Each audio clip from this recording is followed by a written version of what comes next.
Carmichael MP. Neil has served as Member of Parliament for Stroud, Valleys and Vale since 2010 and is the Chair of the Education Select Committee. He has previously been a member of the Environment Audit Committee and also established two all-party parliamentary groups, Governance and Leadership in Education and Vascular Diseases. On my right, speaking to Lee, is Patrick Nicholls. Patrick was Conservative MP for Teignbridge from 1983 to 2001. He served Prime Minister Margaret Thatcher as an Employment Minister and an Environment Minister. He was Vice Chairman of the Conservative Party under Prime Minister John Major and served as Shadow Minister under the Leader of the Opposition, William Hague. Patrick now works as a freelance political journalist. Please can we give our speakers a warm welcome.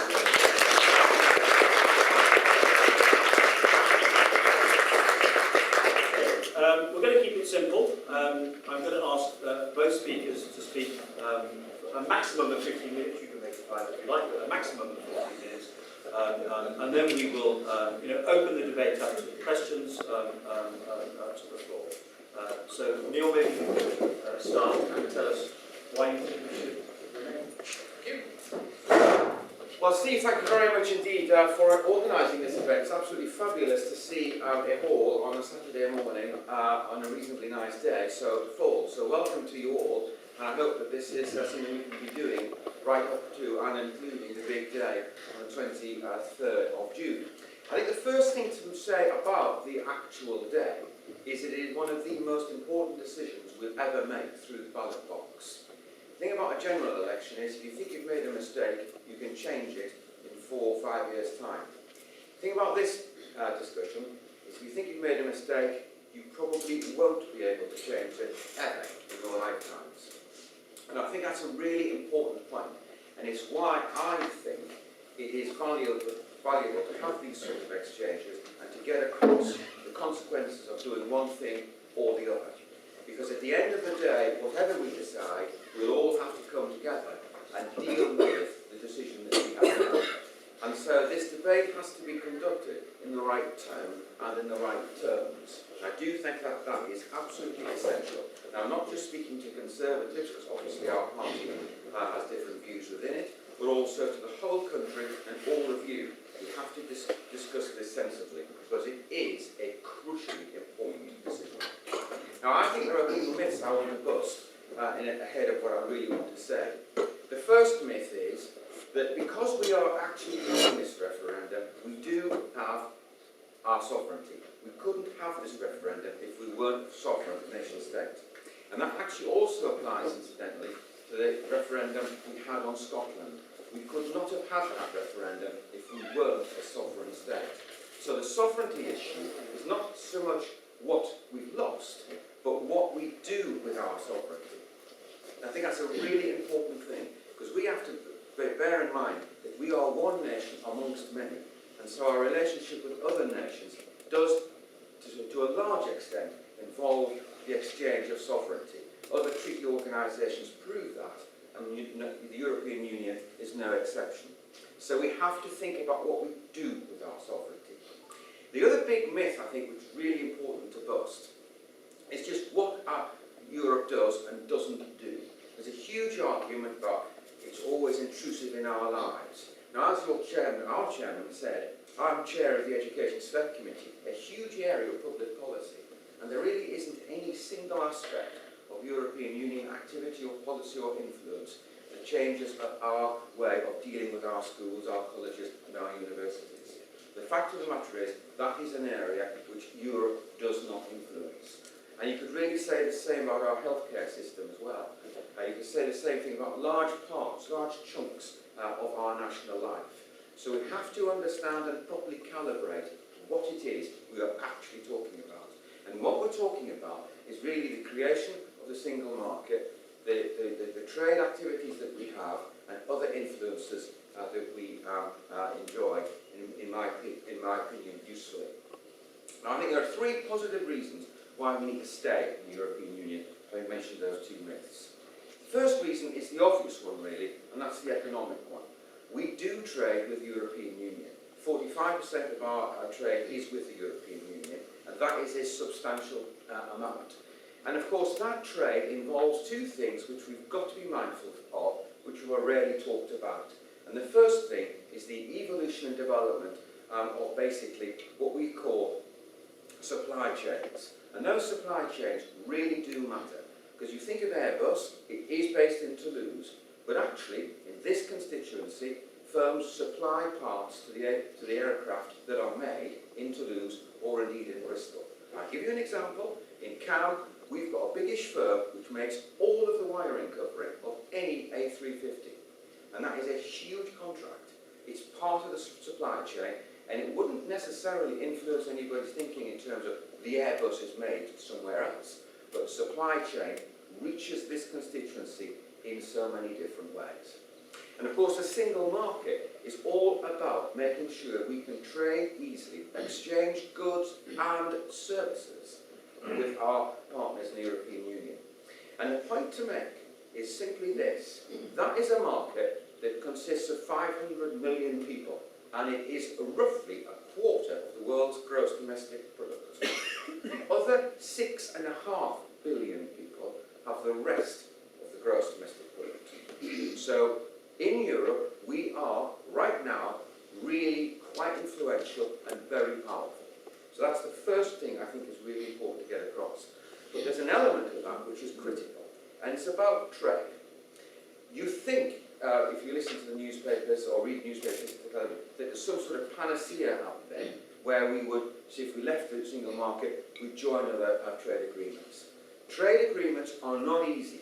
It is not an exchange of letters saying we'll trade with you from now on. It's actually a really complex procedure which goes on for years. And so to equal what we would be leaving, we would actually have to sign six new trade agreements. And we've seen how difficult that is, because one that was probably discussed last week was the Canadian agreement with Canada, with the United States. The problem with that agreement is it did not include motor cars. It did not include financial services. It did not include most other services. And that was ranked up as a potential agreement for us to copy. Well, actually, it would have done us, if we'd replicated that, considerable damage. So the advantage of being in that market, the way that it's formulated, is good for us. The second big reason why we should stay is actually about security, personal security and national security. This is a very complicated world. Things are getting harder, not easier. 50 years ago, when we were thinking about joining the European Union, there weren't that many nation states. We actually had colonies. We could actually still talk about our colonial reality. Today, we've got 190-odd nation states, each competing with each other, and many with some serious problems. And we've seen that emerge in Syria and the consequences that has had actually for our security. So to be with the European Union, through all of the mechanisms that it has to enable, for example, passenger records to be checked, to enable us to pluck someone who has actually brought our people to harm, such as the example where the European arrest warrant was used to retrieve somebody as responsible for the London bombers, are all good examples of that. And I think it's very critical that we recognise what our allies are saying about this. No American president, not one, has ever suggested we should not be in the European Union. And they say that because they value our presence there and they recognise the importance of nations working together. That's an American opinion. Now you may say, aha, it's our decision. Yes, it is. But you can't make a decision for a nation which is actually involved in other nations without considering what they think and what they might want. And America is one of our top allies. And General Hodges, the second most senior NATO commander in Europe, spelled it out when he said, we don't want Britain to leave the European Union because that will weaken Britain, it will weaken NATO, and it will weaken our relationship. Do you want that to happen? Now, there may well be other views, but he's a senior person with experience looking at President Putin, who is wanting to do harm to us, to Europe, and to America. actually Britain's leadership. One of the things I'm actually most proud about, and Patrick may well remember this too, because he was obviously involved, is the creation of the single market. And that was actually at the behest of Margaret Thatcher. It was Lord Cockfield, as our Trade Commissioner at the time, who created the single market. And recently we've expanded that single market into energy, into services and beyond. That's good for our business and it's good for our reputation as an international nation. And of course, that actually leads me on to what other changes we have made within Europe through our leadership. We've, for example, encouraged Poland and other countries to join the European Union. That is a good thing. It's a good thing for those countries because they have grown into democracies and they have grown into economies which we now trade with. It is also a good thing for our future as a free and decent society. Because what we did by allowing those countries to come to the European Union was effectively deprive Russia of getting them back. That's what we did. And it's a really important international achievement, which I think, through British leadership, we should be proud. So it is that leadership role that we have within Europe, and actually through Europe. And it's why every single Commonwealth leader actually wants us to remain in Europe. Some people don't who live in our Commonwealth countries, but the leaderships of those countries do. And a very good example is the leader of India, Mr. Modi, who was recently here, and spelt out why it was that it is good for India, good for us, to be connected to the European Union through that relationship. That's what he said. Because we've got to trade with countries like India. And I'll leave you on with this thought, because it's a really good example. We should be trading much more with India than we are. Much, much more. We should be selling a lot more products. But we don't yet, for a variety of reasons. But one of those reasons is not our membership of the European Union. Because the Netherlands, a much smaller economy than us, by some measure, actually exports more to India. But it's in the European Union. The real challenge for us, when it comes to exports, is managing to be competitive through increasing our productivity. It's in making sure that we make use of the trade agreements that we have.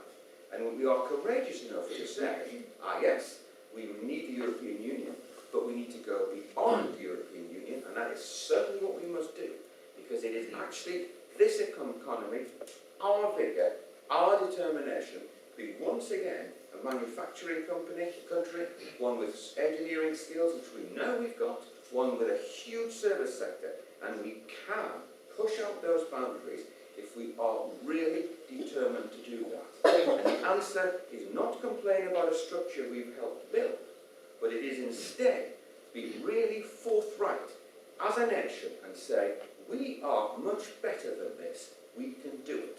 So in short, there is a strong and compelling economic reason for us to remain in the European Union, and it does not isolate us from the rest of the world.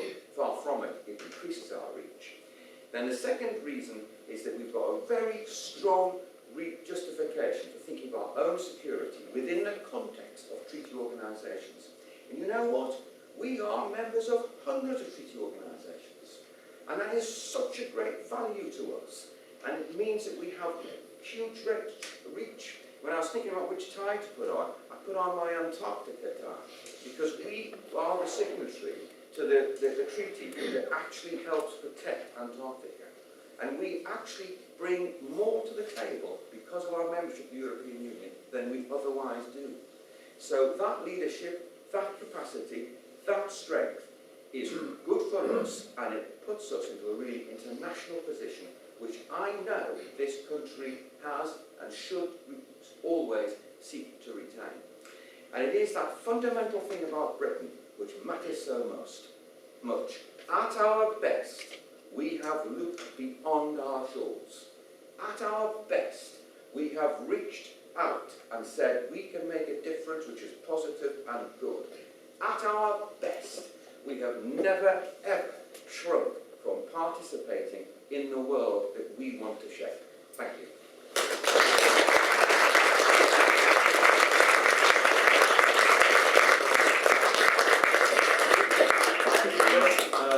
Very passionately put there. Patrick, maybe you us why we should leave. Well, the first thing I want to do is to congratulate you as an association, indeed to congratulate Neil as well, for putting on an event like this. It's not every member of Parliament who's prepared to see other politicians coming into their bailiwick and taking an opposite point of view. It does mean that we've both been spared what used to happen to me at my AGMs, where because Europe was always on the agenda, I was having to do both cases at once. I feel more confident and comfortable actually giving the case that I'm going to give, and I'm sure Neil felt that about being able to say how he felt as well. The first thing I want to say to you, I bring you no absolute proofs whatsoever. I don't think it's a question of bandying figures, and I compliment Neil for not basically doing that. I don't think it's a question of saying, well, the figures point this way, or the figures point that way. I don't think it's a question of relying on the experts. I have no interest whatsoever in Stephen Hawking's views on whether we should remain in the European Union or not. And I should think he's got no views whatsoever on my views about quantum mechanics and quantum physics. It is not down to experts. It's not down to figures. It's down to a question. And the question, at its most simple, can be done forwards. Who rules? Is it Brussels or is it Westminster? And what does that really mean? What it means is this: in a civilized world, if anarchy is not to rule, we have to have government. You know, it's one of those things that will always be with us. And are we going to have a government where we control our own destiny, where we look around the room and say, these people who are our fellow citizens, some of them are our party, some of them not, but they at the end of the day are my nation, and they will make the decisions for us. If you like, do we want a country where we are always going to be a permanent majority in our own country, or do we want a situation where we're going to be a permanent minority in somebody else's country? And yes, I've heard it many times, we influence the European Union. We are 1/28 of the European Union. And for as long as we are there, we will perpetually be in somebody else's country. I don't think that is the right destiny for us. Now let me say it once, having I think pleased some of you, I'll now outrage the rest of you. I was not always of this view. I was once, decades and decades ago, a young conservative. And I was out there passionately arguing for a vision of Europe that Edward Heath told me about. A trade-free, a marvellous common market for Europe. And I remember being entranced by that, as many young conservatives of my generation were. And yes, when it came to 1975, you know, the last time anybody under the age of 56 was even asked whether they'd like to be a member of the European Union in this country, I was all in favour of it. And then gradually, as the years wore on, I got more and more upset. Those rascally foreigners changing the rules and turning us into another country, that wasn't what we were in the business of at all. But finally, my time came in 1989. I was a minister in the employment department, and my duties didn't take me overseas. I was dealing with trade union reform. And one evening, my private secretary goes, "It's terribly exciting, Minister. The Minister of State isn't at all well." And I said, "Well," so I was really quite, no, she said, "He'll recover." But she said he was going to Paris this evening to make a speech before the Council of Ministers, and he can't go. And we can, and it's so exciting. There's a plane at Norfolk, we're going to fly over, we're going to stay in the British Embassy, we can go out for dinner afterwards. It's really good. So, it's fine, car's waiting outside, give him my red box, on the plane. Now, this wasn't a problem, it's sort of ministry it was, we knew each other's responsibilities, the speech had been worked on by the Minister of State, it was fine, it didn't take long to read it, there we are. But they'd also put one or two other things in my red box to sort of while away the minutes as I flew to Paris. And one of them was the Treaty of Rome. And I read it for the first time. And I've told this story, you can guess, many times since. I still feel embarrassed by it. Because when I read the Treaty of Rome, I realised that it wasn't all about a common market. That was merely the first of a number of stepping stones that would take us remorselessly to the United States of Europe. And it became obvious to me in a flash that Edward Heath knew that that's what was going on. That was 1989. By 1990, there had been, under the 30-year rule, correspondence published between Lord Tweedsmuir, the then Lord Chancellor, sometimes known as the My Dear Tedder, and Edward Heath, as long ago as 1961, where he pointed out to Edward Heath that loss of sovereignty was absolutely implicit in the Treaty of Rome. And Edward Heath, in public release, denied that to the very day he died. That means that when we as conservatives, those who are conservative, attack the rascally foreigners for as we're changing the rules, it wasn't changing the rules. We were the ones who were trying to change the rules. And shortly after that, I was having a meeting with my opposite number, an Italian Labour Minister. And I said, "So why do you take the position you do?" And I told him. But he said, "You mean the first time you read the Treaty of Rome was on a plane? Didn't you read it before?" I said, "No, why would I need to?" He said, "It was a good idea." I said, "No, the leader of my party told me it had nothing to do with federalism." He said, You're a politician, my young friend, and you believe what a fellow politician said. You're in the wrong profession. Well, I found that, I have to say, rather sad. So here we are. We now have this referendum coming up.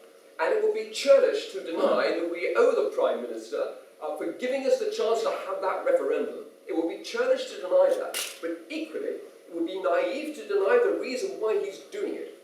The reason was this, that he needed to do it to see off UKIP. He needed to do it to get rid of Nigel Farage's threat at the last general election. And to give him his due in a cynical word, it probably worked. It had that effect.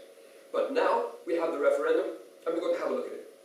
Now, the first thing I am not going to do, and I compliment Neil for not trying to do it either, this has got nothing to do with the deal that the Prime Minister negotiated. I mean, if you look at what he said in his Bruges speech about what he was going to negotiate, that wasn't what came away. He went to Europe, he asked for nothing, and he achieved almost less than nothing. That's what it was all about. So the fact is that before he went to Europe, the position, I think, can be summarised by saying this. We were a country that couldn't control our taxes, we couldn't control our borders, we couldn't decide with whom we would trade, we couldn't even decide who would fish in our waters. That was a position before the negotiation. That is the position we are in today. And the question for all of us is this, is that the sort of country that we want to be part of? And on this question of sovereignty, let me just say this. Let me just quote something which the Prime Minister said in the House a few weeks ago. It's in Hansard. He said this, I am here to put it beyond doubt that I'm keen to put it beyond doubt that the House of Commons is sovereign. We will look to do that at the same time as concluding the negotiations. The idea behind that was a sovereignty bill, and it was going to buy off Boris Johnson.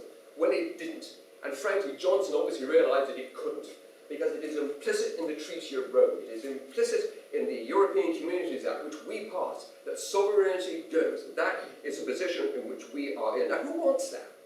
Do you want it? Do you need that to live in the world? I mean, if you were a citizen of Luxembourg or Latvia or Lithuania or something, that might be quite a good idea. You might see yourself as a minnow in a dangerous world. But is that right for us? The world's fifth biggest economy, depending on how you measure, the fifth military power in the world. The country which has the common language of the world. You know, a country which has a major currency. Are we, one of the major currencies, are we to say that we are a country that cannot possibly stand on our own 2 feet? But we talk. What about the uncertainty? What about the uncertainty of leaving? Well, we live in an uncertain world. That's what being an adult is all about. You know, general elections are a pretty uncertain time. You don't abolish general elections. You simply face up to what is there before you, and you take a view, and you make a decision. So if we are going to be talking in the language of uncertainties, let's also try and cheer ourselves up by talking about the language of certainty. What is going to be certain? The day that we leave the European Union. The first thing is this, we will no longer be paying a net mind you, of £250 million a week towards Europe. We'll be able to make up our own minds about how we spend money on our own behalf. Not getting some of it back and being told what we are to spend on it, but money which we get back and we can make up our minds about it. The day we leave, we'll have a situation where our Parliament really is supreme. Now, I had to sit in the House of Commons and see the court strike down under the Factor Teignbridge, the Merchant Shipping Act 1988, because it conflicted with European legislation. That will be gone. And again on day one as well, we will decide what the human rights are that we want to apply in our country. We're not going to have it done for us by a foreign court. And there's a fourth certainty as well, and it's this. It is the certainty that we will get a free trade agreement with the European Union. I mean, why should we not? The reason European countries trade, that's not because they like us, it's not because they like whistling Beethoven's Fifth. It's because it's about jobs in their country. It's about money in their country as well. They sell far more to us than we get from them.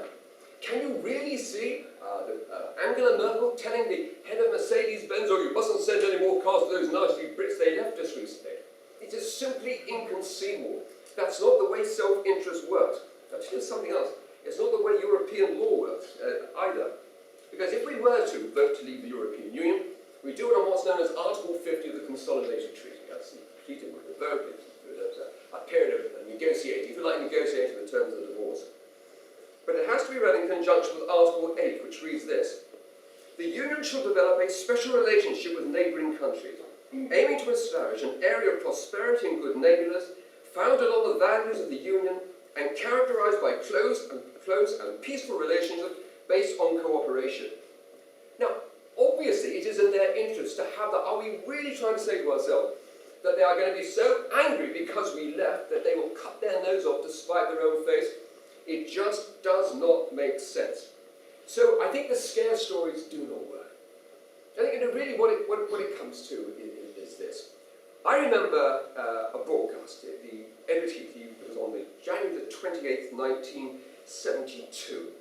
And in that broadcast, he made a statement, a very famous statement now, which was repeated in a briefing document sent to every household in the land, and some of us are still old enough to have heard. He said this: "There are some in this country who fear that in going into Europe, we shall in some way sacrifice independence and sovereignty. These fears, I need hardly say, are completely unjustified. This very week, we have seen the Prime Minister and the Chancellor of the Exchequer going round, grovelling in front of European politics, begging them to be allowed to set the rates for VAT on STs. I mean, have we really come to that? It was bad enough to see them in the renegotiations begging for permission to spend our benefits in the way that we wanted on the people that come to our country. But to have come to that, it seems to me, is not the right destiny for us. I mean, look, we are, many of us, not all of us, but many of us in this room are of an age. We remember our fathers and our grandfathers' generation, who were prepared to fight and in many cases prepared to die for a belief that there was something very special about the United Kingdom, that it encapsulated values that were worth fighting, worth dying for, not in an aggressive way, not wanting to be bad neighbours to those we share this planet with, but believing that together we would accept government in each other's hands. Do we really want to pass all that up for the uncertainty of staying in Europe, when we will be incapable of controlling our own boundaries? Do we really look happy about the prospect of 60 million people from Turkey being able to come over here as well? It's a question of being brave. Are we really going to say to those generations past, well, we don't think the effort was worth it? Are we really going to say to those generations that come on, sorry, we couldn't do it, we weren't big enough? I don't think that's right for us. I think we embrace our destiny. I don't find that worrying or uncertain. I think it is marvellous. I just hope that our fellow countrymen see it that way and embrace it. Thank you.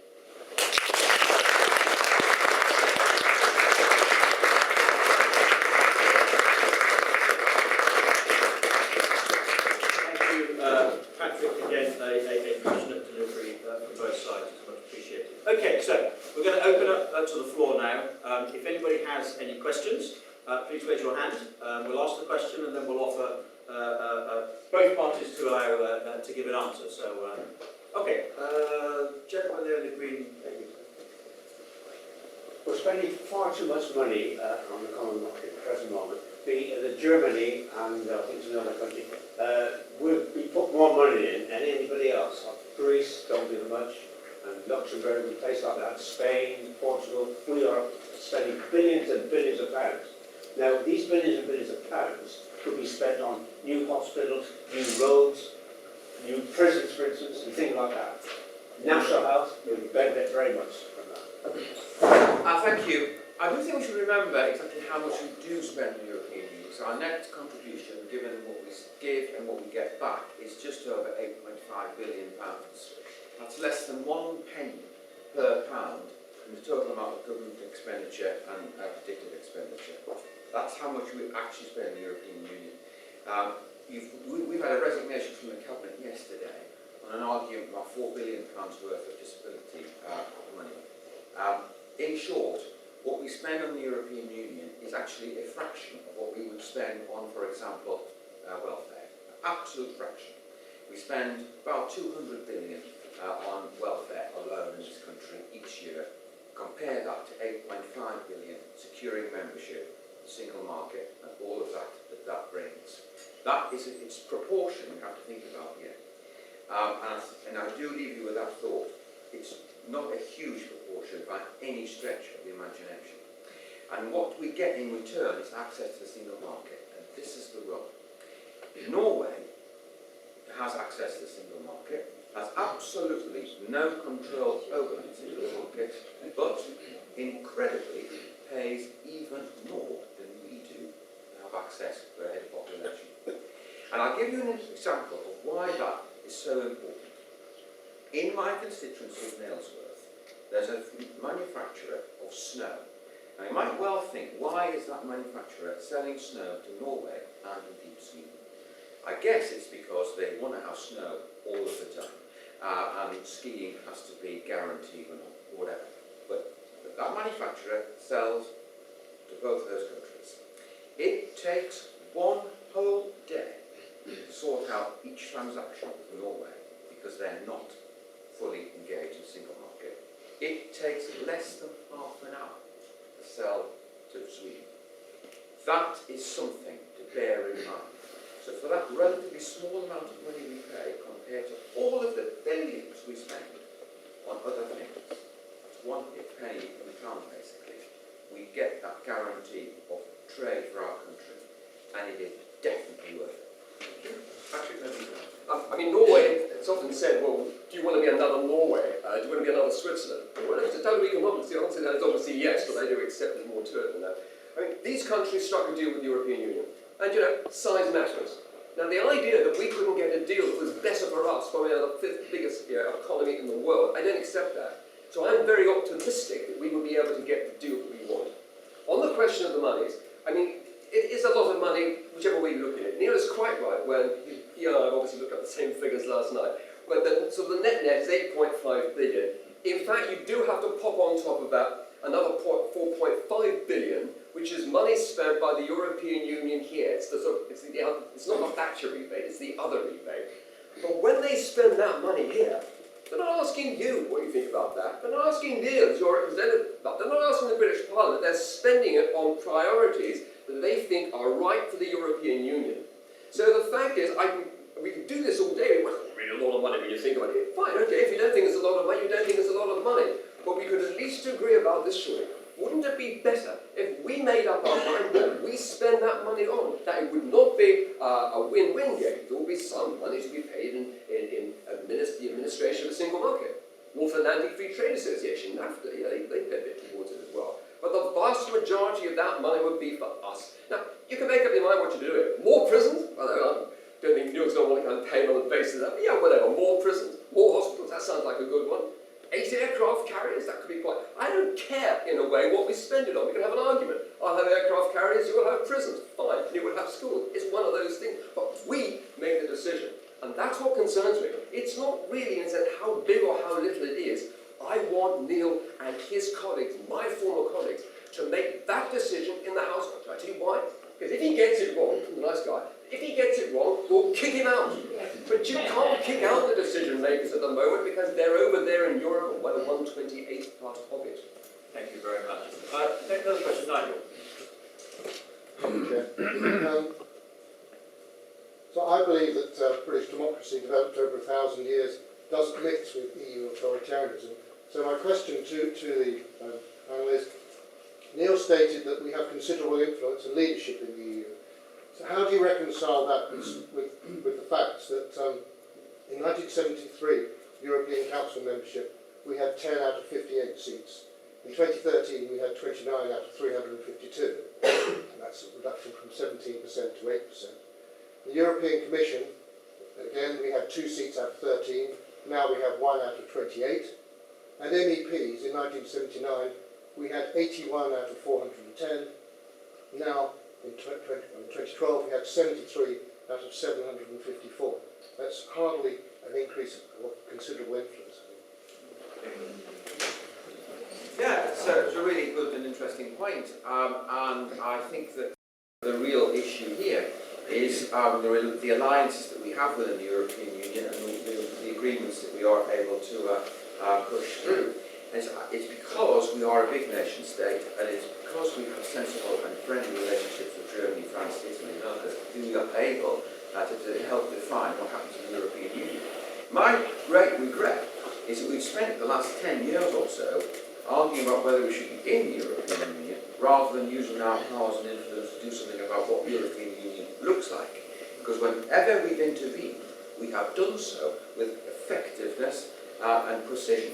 And I think it's really critical.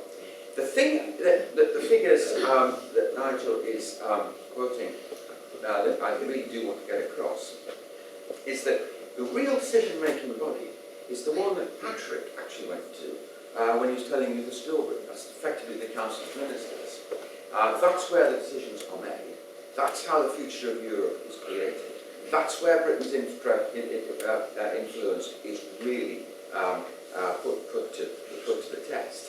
And that's where every single time we come out with something which is good. Because what we are able to do is use our influence, use our connections, use our scale and scope to do a good deal for Britain and indeed for Europe. And that is a really important point. I just wanted to say something about money as well. The aircraft carriers have cost us £4.5 billion each. They're quite expensive, if you think of all the aeroplanes and things. But to be honest, we spend, in total, nearly £700 billion on public services each and every year. And all of those decisions are ours. Every single one. We're responsible for whether local government gets enough money for bins. We're responsible for whether we have catapults in our aircraft carriers. We're responsible for whether we have hospitals which are privatised or not. We're responsible for whether we have our schools and academies or to maintain. We're responsible for whether Scotland is part of our union or not. We're responsible for what kind of deal we have with Northern Ireland in connection with Friday. We're responsible for whether or not our ships carry the British ensign. We're responsible for the fact that we've managed to secure for this country effective control over all the regulations in the shipping world. We're responsible for the fact, need I go on? The Speaker actually read out a list of Acts of Parliament the other day, which we passed in 2016, and this is only March. And we've been interfering, if you put it that way, with schools, adoption, local government, the health service. We've made some changes on the budget. There are 60 pieces of regulation that the budget, subject to what happened yesterday, to be passed. None of that has anything to do with the European Union. What we've got to understand is the scale and scope of our own ability if we want to do it. I accept that some things have been left to us. It's a question in the end whether you are satisfied with what's been left to you or not.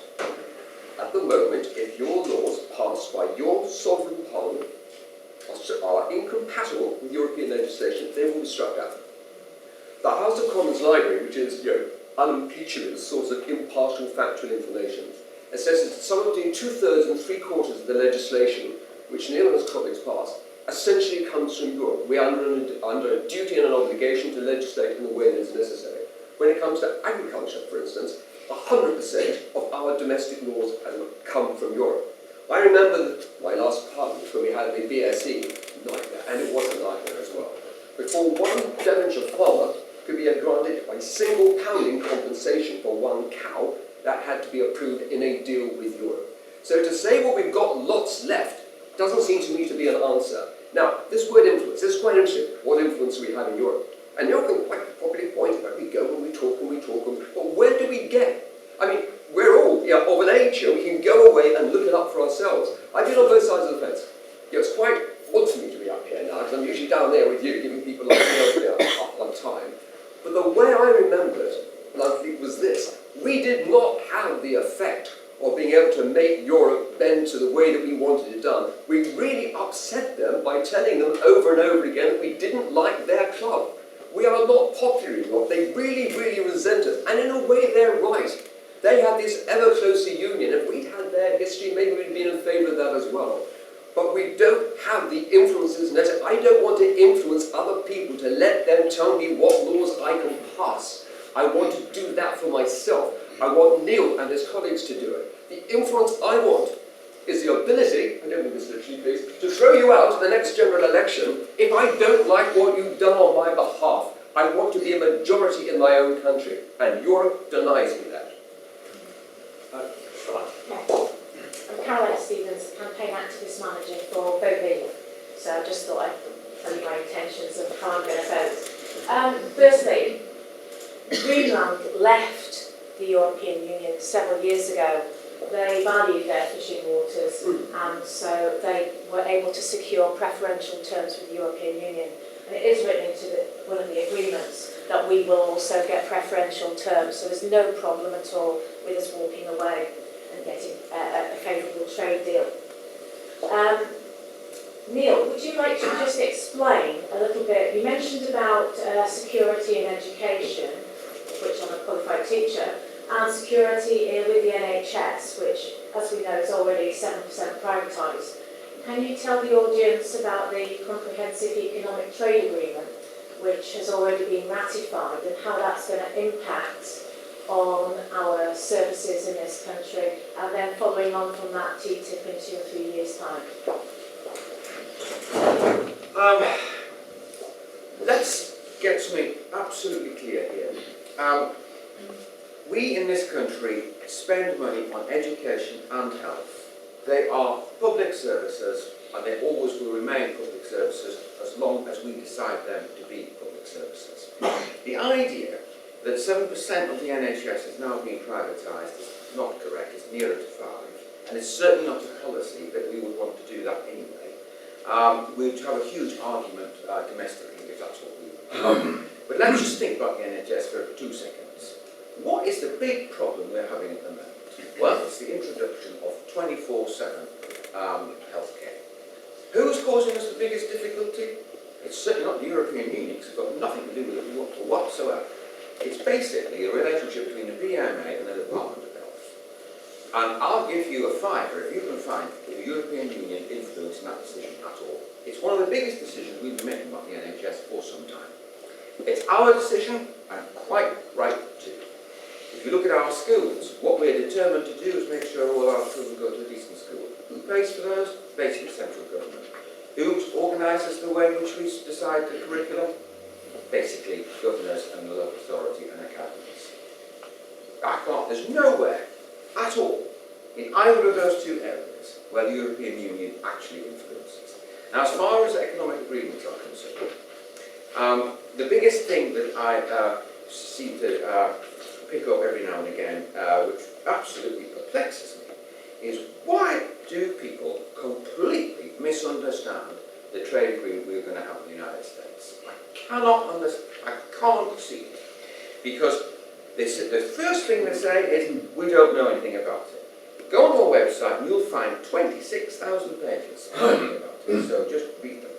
The second thing is, this is about trade between companies, organisations and so forth. It is not about public services. They are clearly defined as exempt. And that is the position. That's what we have said. That's what we are agreeing. And if you imagine for a minute that the French, with 51% of their gross domestic product spent on public services, are going to allow any American to get involved in any activity of the French state, think again, because they're not. So if they can understand what TTIP is, I'm sure we can get hold of it. So let's remember what we're talking about. And if you go to an NHS hospital and say, by Jove, we're getting worried about the European Union getting involved, they look at you and think, well, what are they talking about? Yeah, it is a huge political cleavage issue in this country. We are the ones, the only ones, with a completely nationalised healthcare system. We have contributors to it. General practice doctors are obviously in that category. But it is one of the biggest and one of the most likely to remain a nationalised organisation. It is by Act of Parliament, 1948. It has been strengthened thereafter, and it will not change. I thought I was going to be able to agree with Neil completely, but I think on the privatisation point, in my understanding, the lot of delivery mechanism being privatised, I'm very happy with that. Having been to the Nuffield recently, under the NHS, I can live with that. But the commitment on the NHS, as I understand, remains as it always was. Free at the point of delivery based on need, not on means. That's fine. That's not where Europe impinges on our health services. I mean, it impinges on the tax regime relating to some equipment in relation to the NHS, as we know, and I needn't go on about that. But the real threat is this. Imagine what it's like. I don't know your area. I'm a blowing. That's what we call people like me, really. I just arrived today and I'm going later on. So I don't know actually what I find if I went down into your casualty department or your A&E. I do know what it's like in Kent. I know what it's like in London as well. I've got children at both places I've been down. And they are absolutely completely swamped by immigration, which is completely out of control. Now, can you just imagine what will happen when the million or so people that Mrs. Merkel's already been invited over are processed in a very thorough German way, given their papers, and then they can come over here. No need to worry about jumping on lorries and going down the tunnel there. That's fine, they will be entitled to come here. What about Turkey as well? I don't know what the situation is on Turkey. I just read the newspapers like the rest of you. But it seems that sooner rather than later, they're going to be on their way as well. Now that is the threat which our continued membership of the European Union poses to our health service. It's not that they would close them down or buy them, they can swamp them. That's where it is relevant. Thank you. Yes, I'm going to vote for you. But the point I want to make is the uncertainty that faces us in Europe into the future. Yesterday on the radio I heard very articulate and experienced German say, the problem is this: we believe in ever closer union, and Britain believes it's just a common market, and the two will not work together. Now we have opt-outs. How long will they last? And the more the ever closer union develops, the less our opt-outs will protect us. There will come a point when we have no voice at all, because the union of these people who want to be close will force us to just do what they say we have to do. And that to me is the terrifying uncertainty of staying in and trying to save our sovereignty and to be able to vote out politicians I don't like. I should vote out. I think it's a very good question, and basically what we've got is in accord with the Eurozone and the European Union, and that is going to have to create some sort of fiscal transfer system in order to make the Euro work. The rest of us on the outside have got those deals and guarantees. You asked how long they'll last. Well, the Danish government got it guaranteed basically for exemption of Europe for further union and other changes. That guarantee was made 22 years ago. It's never been tested in court because nobody's ever challenged it, but it is rock solid. And the current Danish Prime Minister was talking about it the other day. And Denmark is pretty close to the heat of the European Union sense in terms of the euro. So if the Danes can be happy with an agreement which is now 22 years old, and the Danish Prime Minister says, that's what we've got, that's what we've got, that matters, I think that's actually a good enough reassurance. Now just say something about immigration, because that's cropped up. All of you can prove one thing this summer, and that is we have control over our borders. Do you know how you can do it? Try to go on holiday without your passport, because you might get out, but you'll not get back. All of you can try it. Don't worry, go to the British consulate and they'll sort it out for you, and don't leave it behind again, okay? There's another thing you can try. Come from any place you want whatsoever and claim political asylum. And then through you come. So, I mean, I used to put it that way. The point that the lady was making there, I think this is actually quite a difficult one. This is now equally difficult for Neil and I.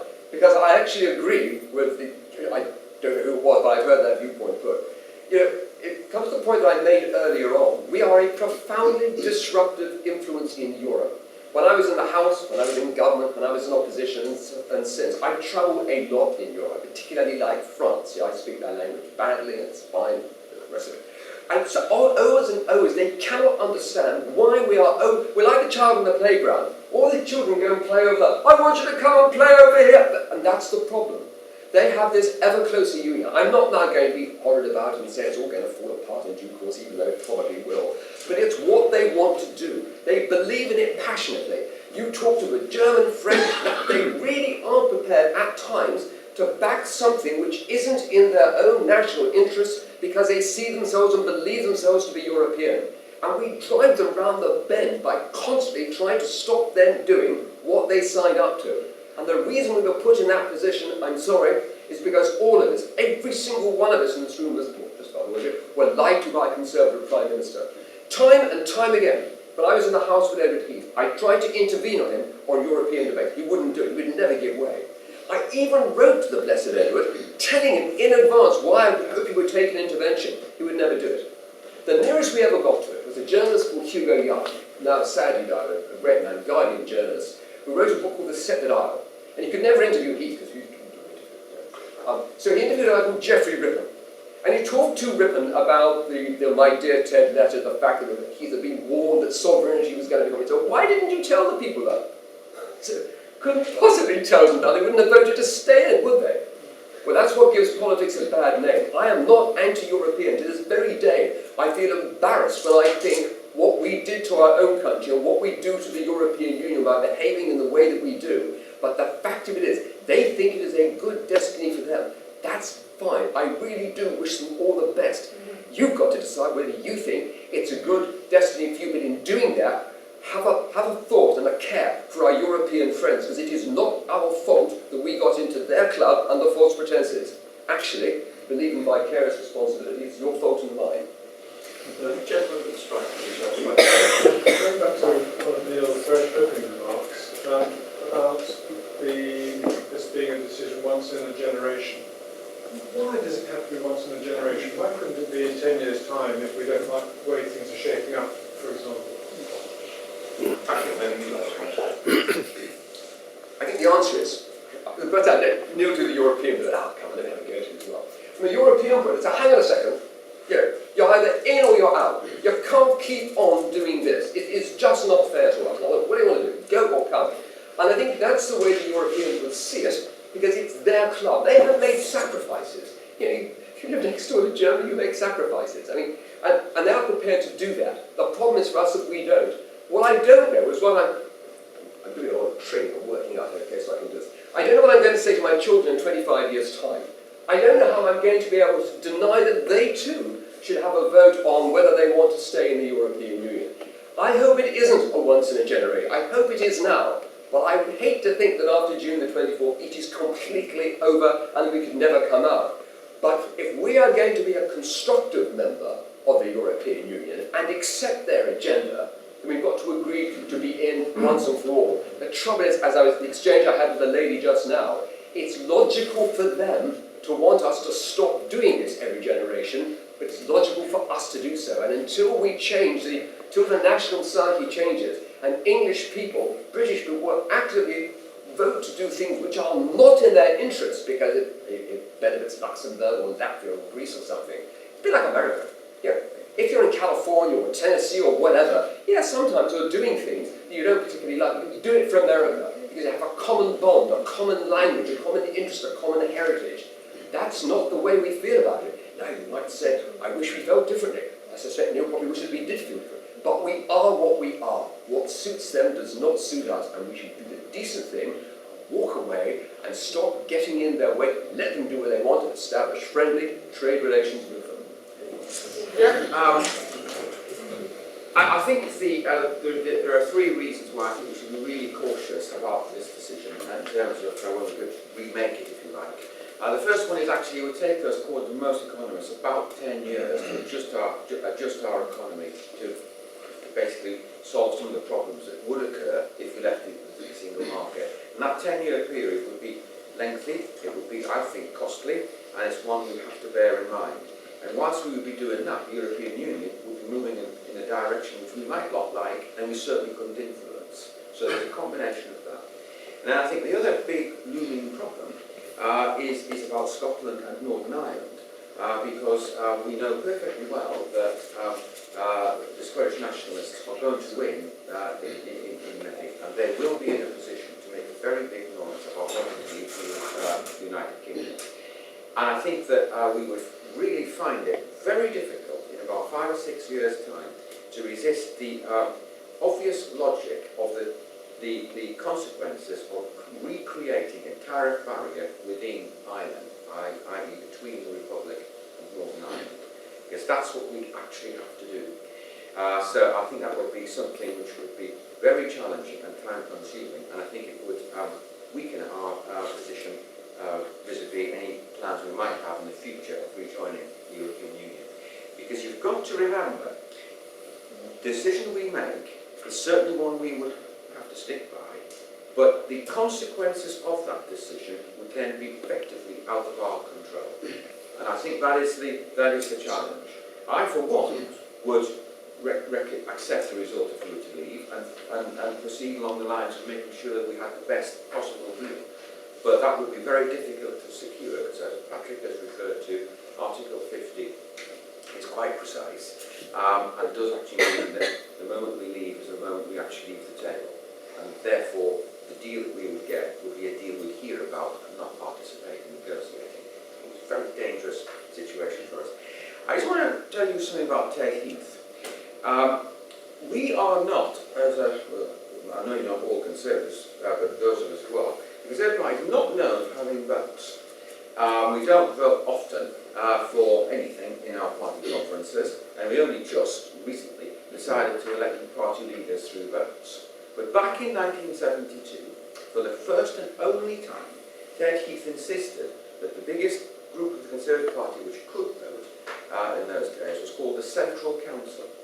And so he asked them to have a full-scale debate during an entire day on whether or not we should actually join the single market. And then, to make sure that everybody had had a proper understanding of the debate and of the process, he refused to accept the idea that everybody should stick their hands up. He wanted a card vote, which was a bit like the Labour Party, and those votes were counted. And out of the 2,500 people who were there, over 2,000 voted to go into the European Union. And if you read the transcript, and I've got it, if you read the transcript, you will see that no misleading took place at all. It's a really interesting document, and I commend it to anybody who has any doubt about the motivation, purposes and transparency of our decision to join back in 1973. There are some in this country who fear that in going into Europe we shall in some way sacrifice independence and sovereignty. These fears, I need hardly tell you, are completely unjustified. And in 1961, it is on the record, you can don't get it off of the neck within minutes of leaving here, that Edward Heath was warned specifically by a senior law officer that going into the European Union compromised our sovereignty and that the case he had been making in the country was simply wrong. That meeting, I don't know. I may even have been there. I've been waiting for the great Edward Heath who negotiated this great common market for me. I've got older and I know better. The point I just wanted to deal with was this. I think Neil is right to raise the question of Scotland. I mean, that really, the triangulation there is a complete nightmare. But I don't think we can make our decision one way or the other in the referendum solely because of the consequences that might be for Scotland. If that makes Neil and I seem too consensual, I would simply go as far as this. If, and it's a huge if, and I don't think it's an if that would happen, but if the price for getting sovereignty back for England and Wales was saying out of the dirty of Scotland, I can live with that.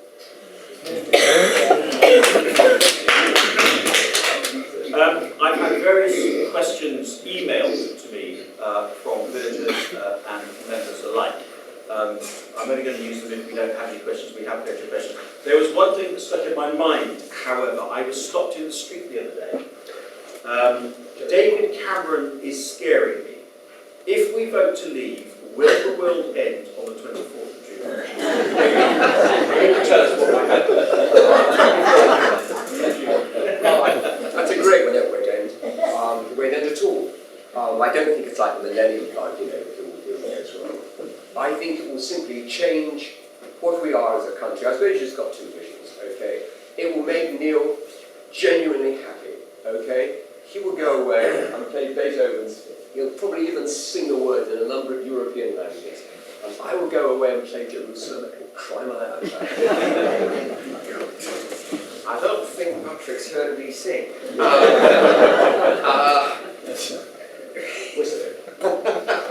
No, the world won't end.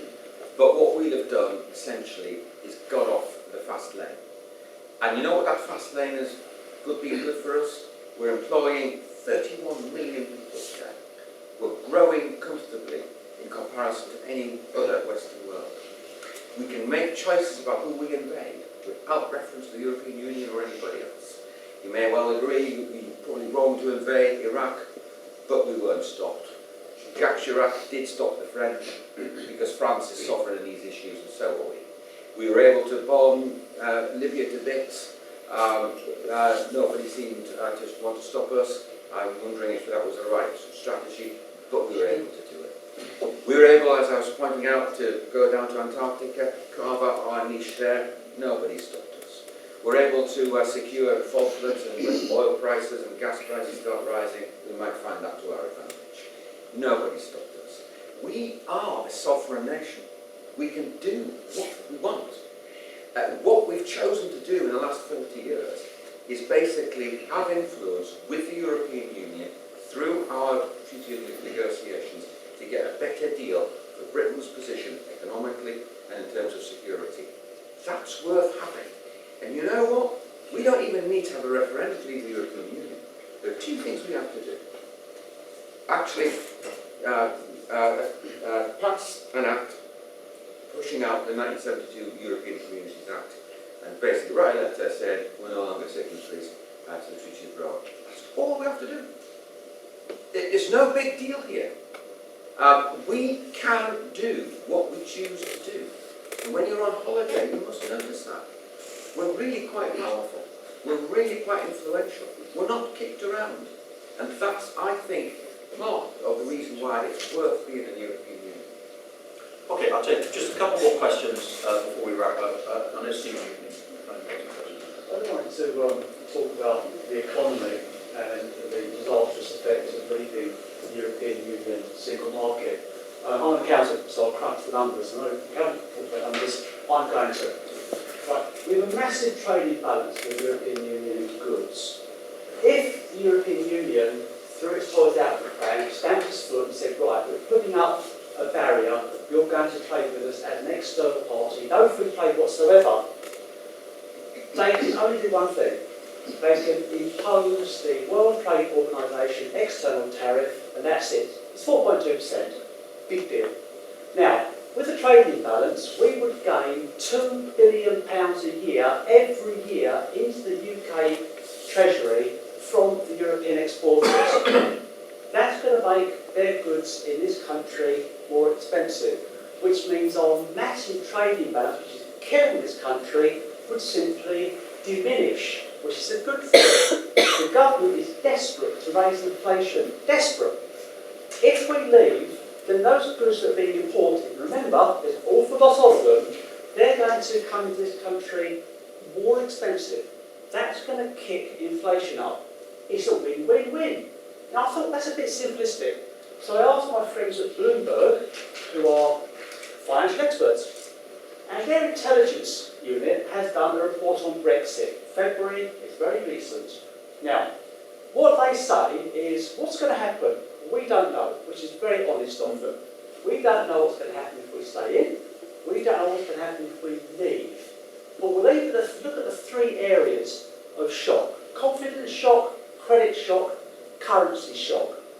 And their opinion, and they are the experts here, the pound will drop when we leave the European Union, but it will recover very quickly. Inflation will rise a bit when we leave the European Union, but it will drop and remain weak.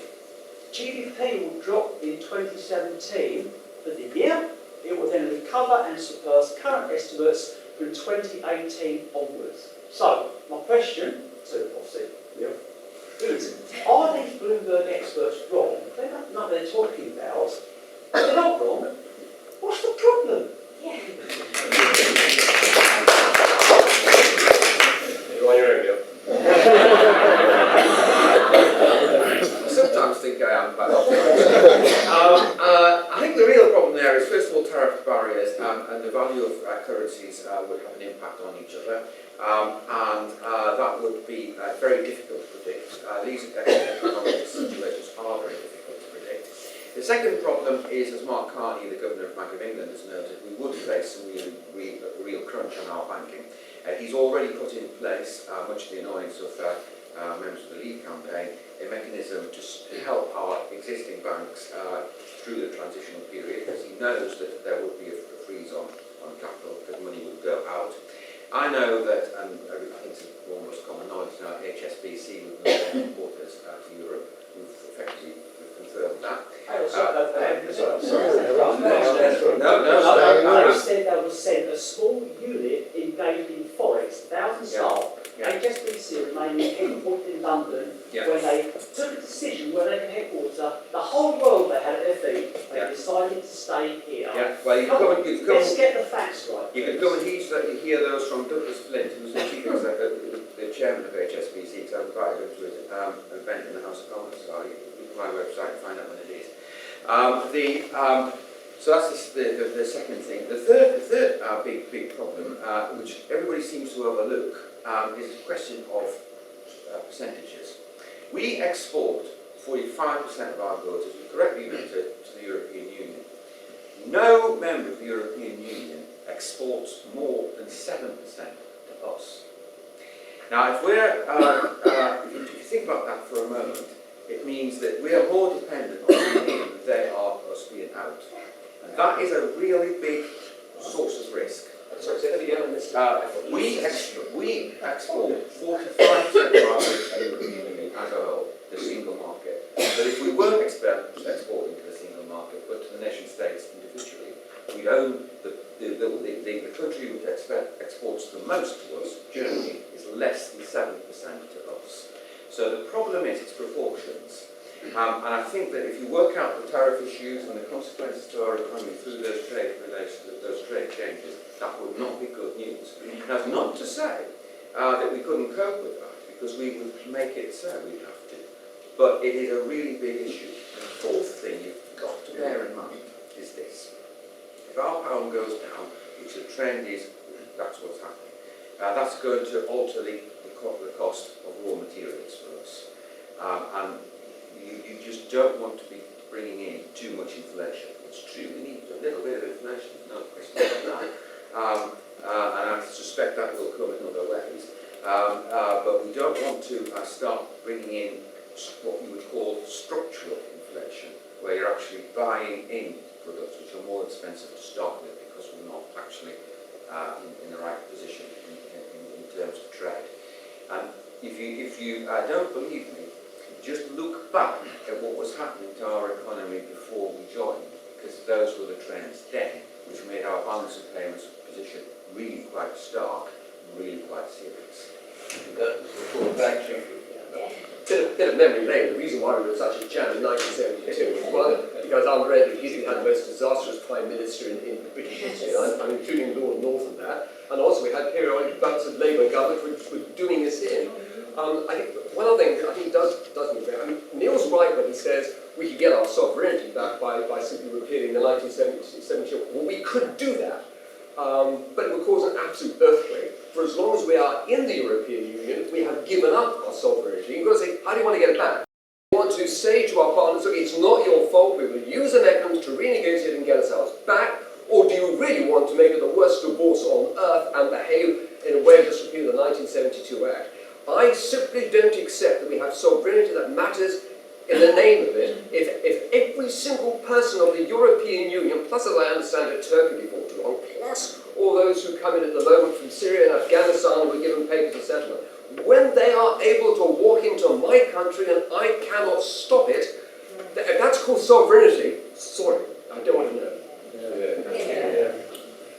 Okay, in the villagers that sent me questions, 95% of them were about trade. I think that's the issue that concerns people. So I'm going to read one briefly and just ask both your comments briefly if I can. The largest exporters to the European Union are number one, China, 280 billion euros. Then Russia, 207 billion euros. And then the USA at 196 billion euros. None of these countries are in the EU, and none of these countries have a trade agreement with the EU. The UK is the 5th largest economy in the world. If they can do it, why can't we? Exactly. That's a really excellent question.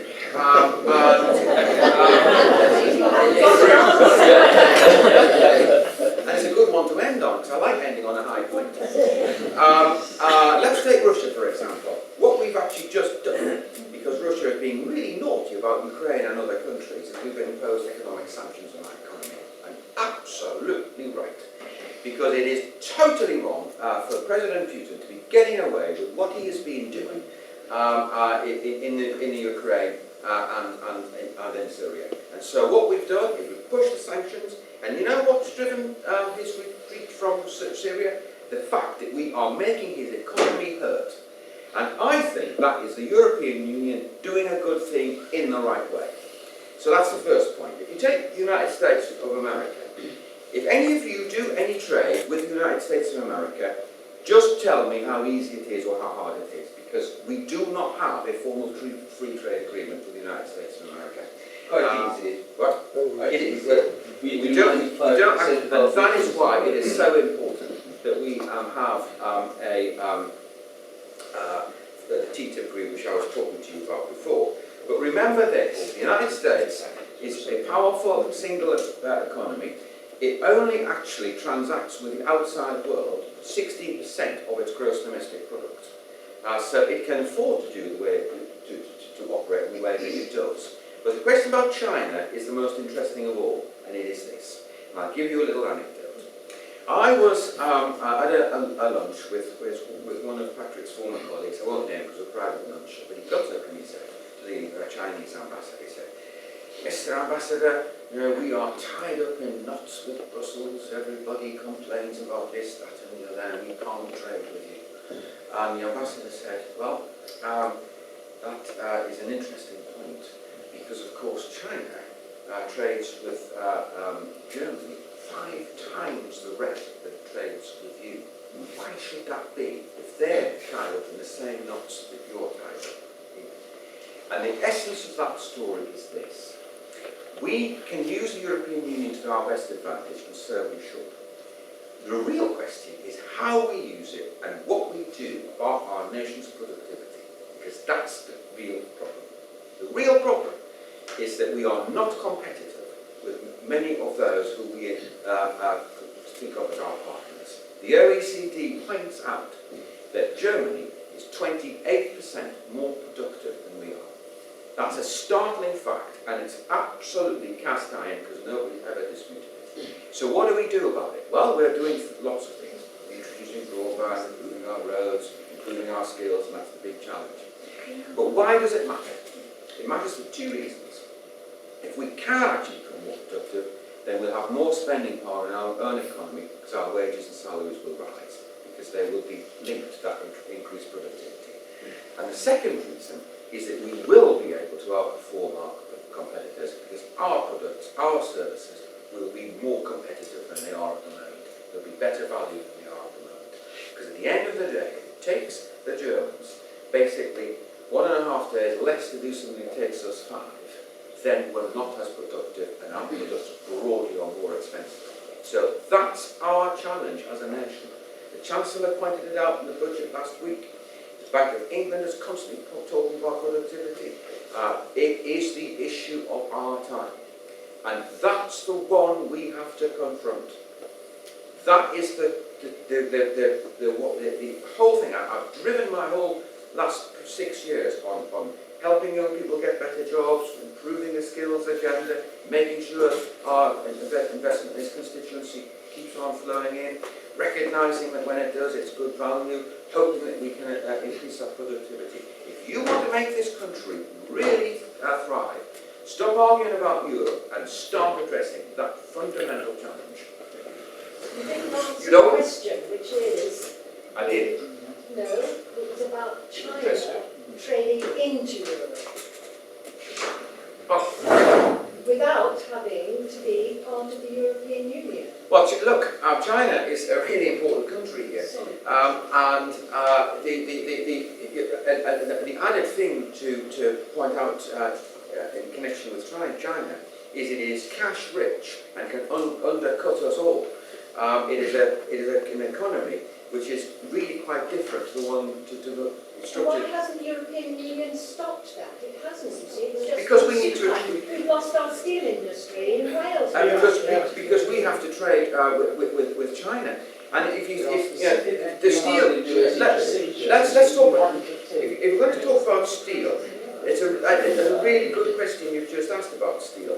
But remember, some industries change and evolve, and we don't make everything out of steel these days.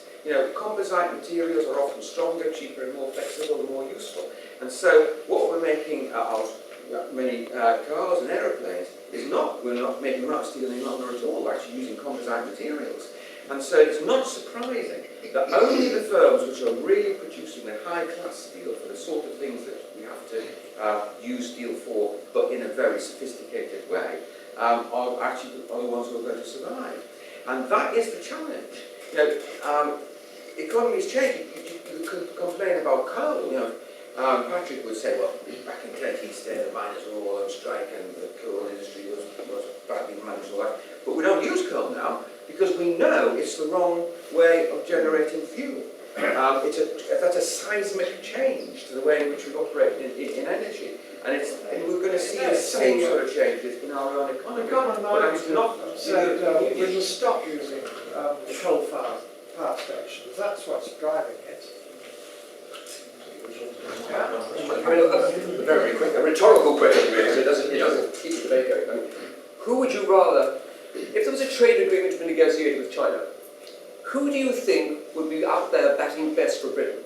Would it be the British government doing it? Or would it be an organisation dominated by Germany and France? You don't have to answer at once, but just think about it. When Neil mentioned Antarctica, he was going to remind us that unknown to the continents of the world, it's only Europe and Antarctica that are virtually in recession. But moving swiftly on from that.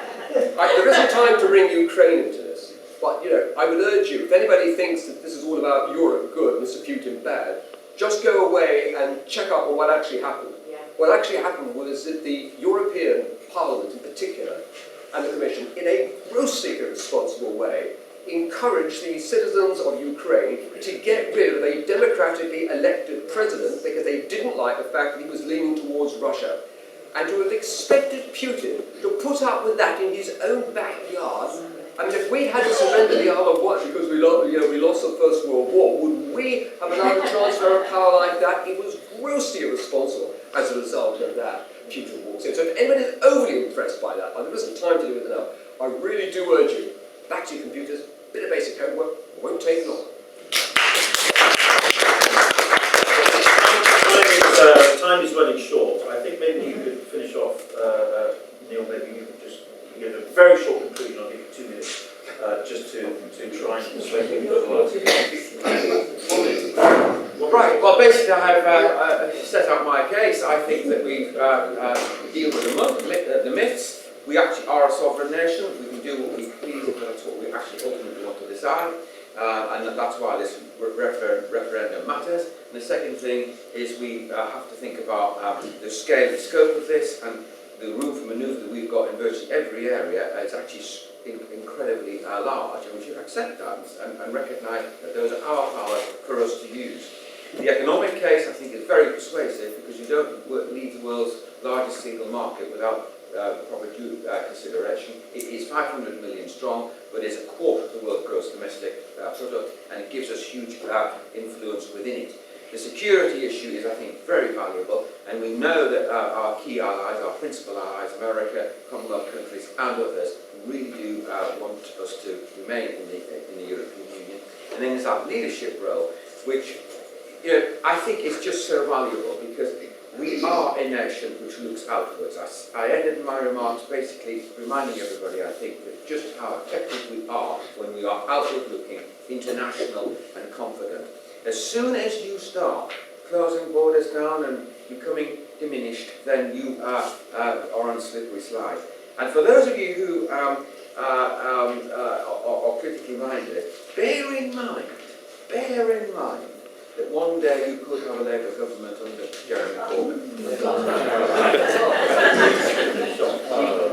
It's really hopeful, fear. You're all adults, some of you are more adult than others, but yeah, there we are. I don't think I see any under 18s here.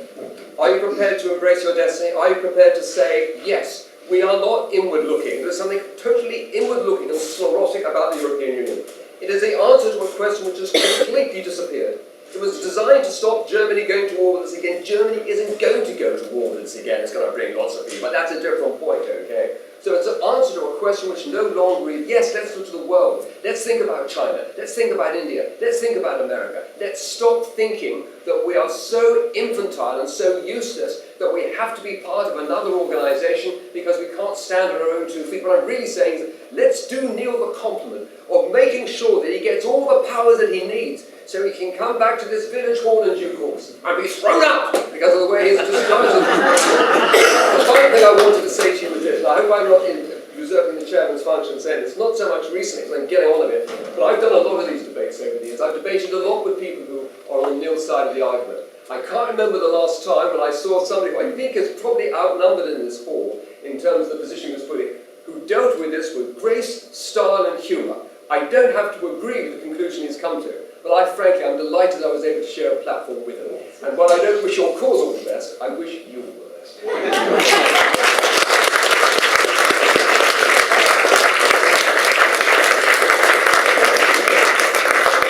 Ladies and gentlemen, thank you all very much for attending this morning. It's been a very interesting morning. Could we have a show of hands? We discussed it in the same debate, didn't I? I know where your hand will be.